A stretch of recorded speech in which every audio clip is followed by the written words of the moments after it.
ನಮಸ್ತೆ, ಎಸ್ಆರ್ಕ ನ್ಯೂಸ್ ವಾಹಿನಿಗೆ ಸ್ವಾಗತ.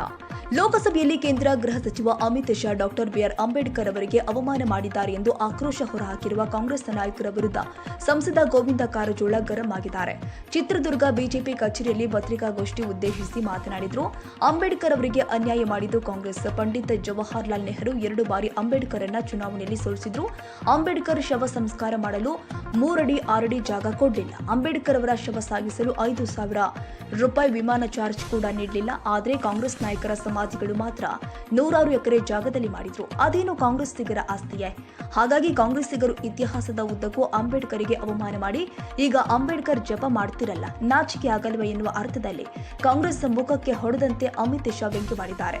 ಇರುವ ಕಾಂಗ್ರೆಸ್ ನಾಯಕರಿಗೆ ವ್ಯಂಗ್ಯವಾಡಿದ್ದ ಹೊರತು ಅಂಬೇಡ್ಕರ್ ಅವರಿಗೆ ಇಲ್ಲ ಅಂತ ಕಾಂಗ್ರೆಸ್ ನಾಯಕರ ವಿರುದ್ಧ ಗುಡುಗಿದ್ದಾರೆ.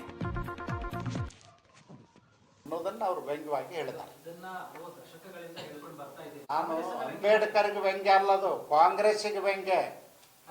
ನೀವು ಕೇಳಿಪ್ಪ, ಜೀವಿತ ಕಾಲದಲ್ಲಿ ಇಷ್ಟೆಲ್ಲ ಅನಾಹುತಗಳನ್ನ ಮಾಡಿದ್ರಿ, ಇಷ್ಟೆಲ್ಲ ಅವಮಾನ ಮಾಡಿದ್ರಿ, ಇಷ್ಟು ಬಾರಿ ಅವ್ರಿಗೆ ಅಪಮಾನ ಮಾಡಿದ್ರಿ, ಈಗ ಯಾಕೆ ಅಂಬೇಡ್ಕರ್ ಅಂಬೇಡ್ಕರ್ ಅಂತೀರಿ, ಓಟಿನ ಸಲುವಾಗಿ ಅಂಬೇಡ್ಕರ್ ಅಂಬೇಡ್ಕರ್ ಅಂತೀರಿ ಅನ್ನೋದು ವ್ಯಂಗ್ಯವಾಗಿ ಹೇಳಿದಾರ ಅವ್ರು.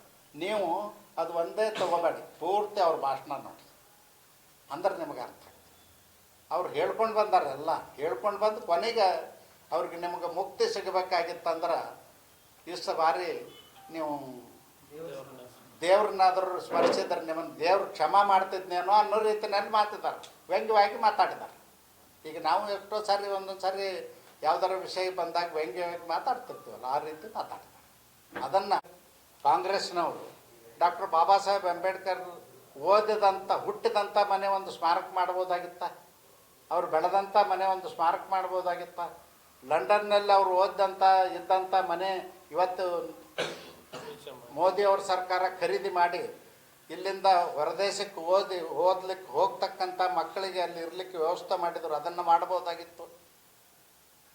ಅವರು ಸಮಾಧಿ ಸ್ಥಳ ಮುಂಬೈನಲ್ಲಿ ಅದನ್ನು ಅಭಿವೃದ್ಧಿ ಪಡಿಸ್ಬೋದಾಗಿತ್ತು, ಯಾಕೆ ಮಾಡಲಿಲ್ಲ?